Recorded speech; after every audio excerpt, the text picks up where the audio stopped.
Welcome to the Humanized podcast, all about personalizing your health. I'm your host, Rebecca Kelly, and today we'll be discussing what is manual therapy with Lisa Klein. Lisa, thanks for being back with us, veteran podcast. And Lisa's a physical therapist. And before I introduce Lisa, though, I want to remind everyone to subscribe and receive all the variety of casts and audio, video, and transcription at humanizedhealth.com. I'd also like to thank our lead sponsor, Village Green Apothecary at myvillagegreen.com. A little bit about Lisa. She is the founder and owner of Total Health Physical Therapy, a physical therapy practice specializing in manual therapy and total body rehabilitation. Lisa has spent the entirety of her 30-year career pursuing excellence in manual medicine and total body mind healing. Lisa, thanks so much for being with us again. It's always a pleasure. My pleasure. Great. So I'm going to just jump right in there. What is manual therapy? Please educate us. Let us know what you spend this past 30 years doing. Seriously. So most people, when they think of physical therapy, when they hear those words, they think of exercises, ultrasound modalities, heat, cold, pack, cold, e-stim, which is all great stuff. But my interest was always more in doing hands-on care. So I'm not sure why. I mean, people kind of gravitate towards different modes of treatment. So from the beginning of my career, I was always really interested in hands-on. So I had taken some massage trainings. I had, I'd mess around with classmates during labs and I'm like, the hands-on stuff really is kind of effective. So it really piqued my interest. So throughout the course of my career, I started to take manual therapy classes in terms of trying to figure out, okay, what does this do? And is it something I could specialize in? My first several classes were with the Upledger Institute in Florida. So John Upledger was a really brilliant osteopath. And he popularized cranial sacral therapy. He also did a lot of myofascial release. And he was kind of like the grand boobah of manual therapy for a long time in terms of taking it into more of a cranial sacral direction, which we can talk about as well. But I started going to the classes and it was so different from what I learned in PT school. But I was really intrigued by what the hands could do. And I think one of the things that it's on my homepage of my website, it's like the whole concept of putting your hands on someone and helping them to feel better is kind of basic. It's been around for thousands of years. Like before we had any type of medical care, we always had our hands.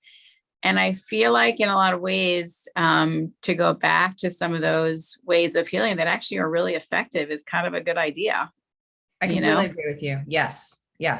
Thank you. So what we noticed was that a lot of patients who come in have issues and not everything shows up on an x-ray. I had a patient bring in her MRI today and the MRI and the labs and the patient presentation may or may not line up.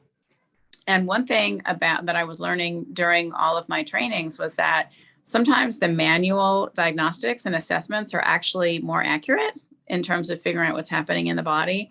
So I can't tell you how many times patients come in and the MRI is clean, the labs may be clean, and we find all kinds of stuff to treat because the hands are actually very sensitive and they can be trained. So throughout my training, I started with Upledger cranial sacral, myofascial release. I did a ton of St. John neuromuscular training, which is like a very pointed massage kind of technique.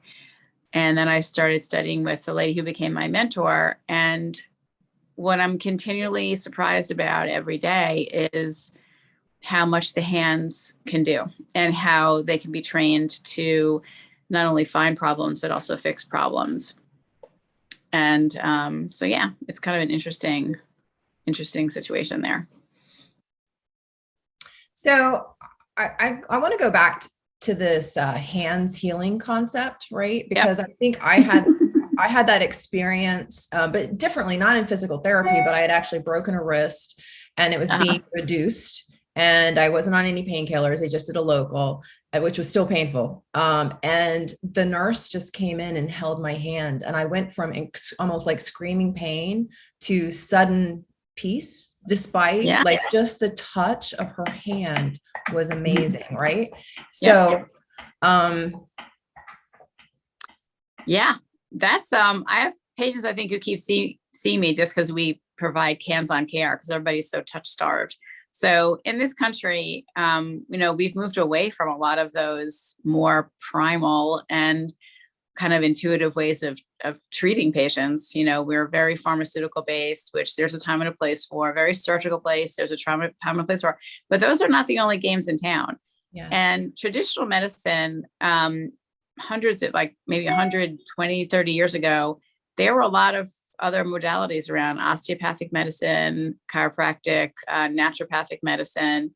There were other modalities that were being used. And so what we do in terms of the hands-on care is most similar to traditional osteopathic medicine, especially European osteopathy, where we put our hands on, we feel what's going on.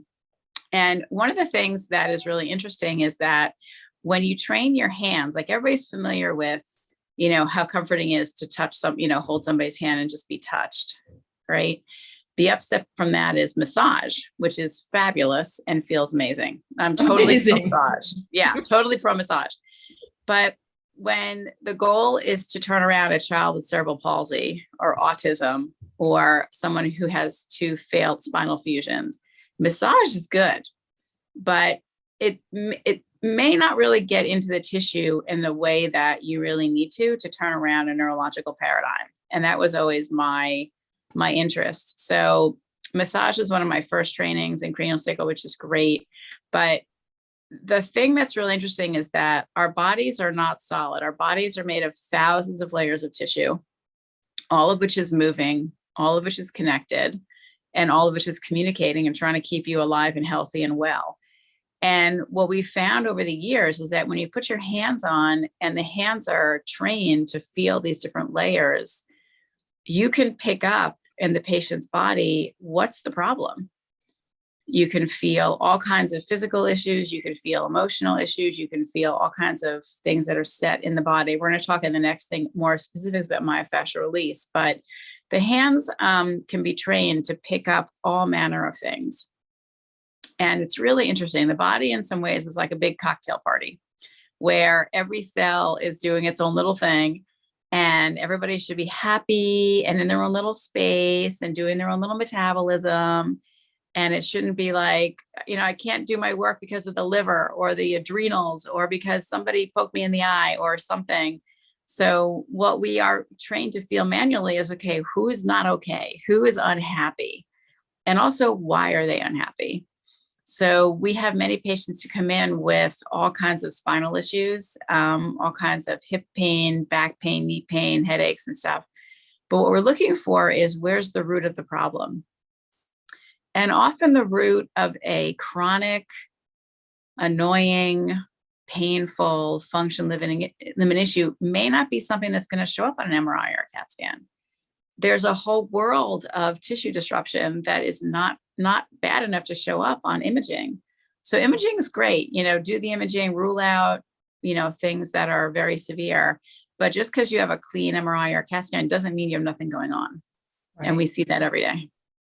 So the way you describe it, it's this beautiful symphony, right? That there's some things that are maybe kind of out of alignment, or maybe the oboe's not in, playing the right key or something. You've got to kind of really understand what's happening with that music that you have to go put your hands on it to kind of discover it. Can you give us an example of something that you've is there any, success story, if that's the right word, but pop to mind that you could share with us of an example of 8 million. So, yes. So,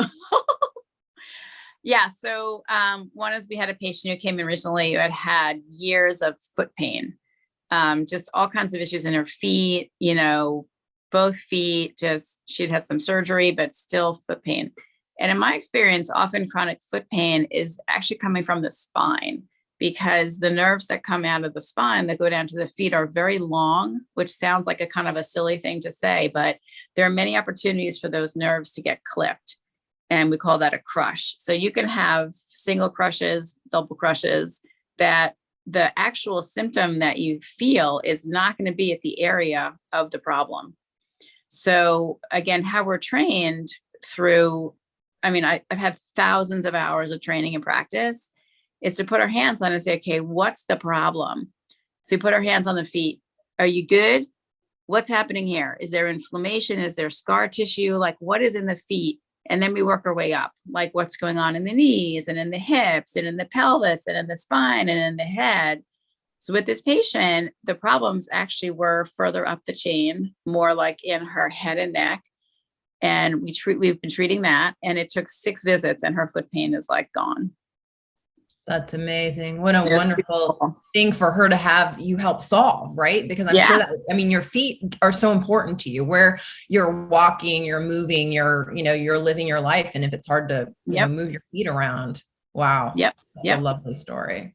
Is there anything else you'd like to share with us today that for perhaps I didn't ask about, that you think might help someone who's, potentially considering physical therapy, and particularly your hands-on modality? I think the thing would be, don't get discouraged. Like, your body. If you're in pain, if you're having a hard time, so what if the MRI is clean or the labs are clean? That means nothing. That doesn't mean it doesn't mean you don't have a problem. So I think for a lot of people, they put too much emphasis on the imaging and on the labs and like, look, I know my body. I know I'm not well.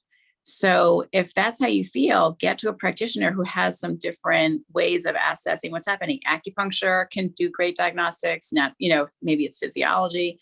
So it's kind of like, don't stop, keep looking for someone who could really look at you and really look to see what is happening there in a more subtle way.